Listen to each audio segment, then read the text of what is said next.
இந்த சம்பவத்தை பொறுத்த மட்டும் இன்றைக்கு சுப்ரீம் கோர்ட்டுடைய சிட்டிங் பெஞ்ச் உடனடியாக இதை விசாரணைக்கு எடுத்துக்கொள்ள வேண்டும், நேரடி விசாரணைக்கு எடுத்துக்கொண்டு இதுக்கு விசாரணை செய்ய வேண்டும் என்று தமிழக பாரதிய ஜனதா கட்சியினுடைய சார்பாக நான் கேட்டுக்கொள்கிறேன்.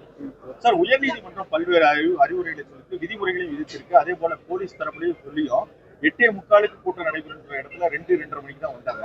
அதே மாதிரி இங்க 3 மணிக்கு கொடுத்த இடத்துல நைட்டு 7 மணிக்கு தான் வந்தாங்க. இதை எப்படி பார்த்து? அதாவது இந்த சம்பவத்தை பொறுத்த மட்டும் நீங்கள் உடனடியாக யாரையும் குறை சொல்வது என்பது தீர விசாரிக்க வேண்டும்.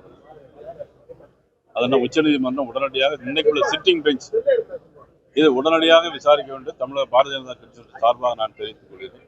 உயர்நீதிமன்றம் உடனடியாக இதை இன்றைக்கு இருக்கிற உயர்நீதிமன்றம் இதை விசாரணைக்கு எடுத்துக்கொள்ள வேண்டும், விசாரணை வேண்டும். காவல்துறையோட பாதுகாப்பு இன்றைக்குள்ள சிட்டிங் பெஞ்ச் உடனடியாக விசாரிச்சு உடன் நடவடிக்கை எடுக்கும். தமிழக அரசு ஒரு நபர் கமிஷன் போட்டிருக்காங்க, அருணா ஜெகதீஷ். இதை எப்படி பாக்குறீங்க? உடனடி நிவாரணம் வழங்கியிருக்காங்க. எங்களை பொறுத்த மட்டும் நான் இப்போ சொல்றதுதான், இந்த நீதிபதி இன்னைக்குள்ள சிட்டிங் பெஞ்ச் உடனடியாக விசாரணைக்கு எடுத்துக்கொள்ள வேண்டும்.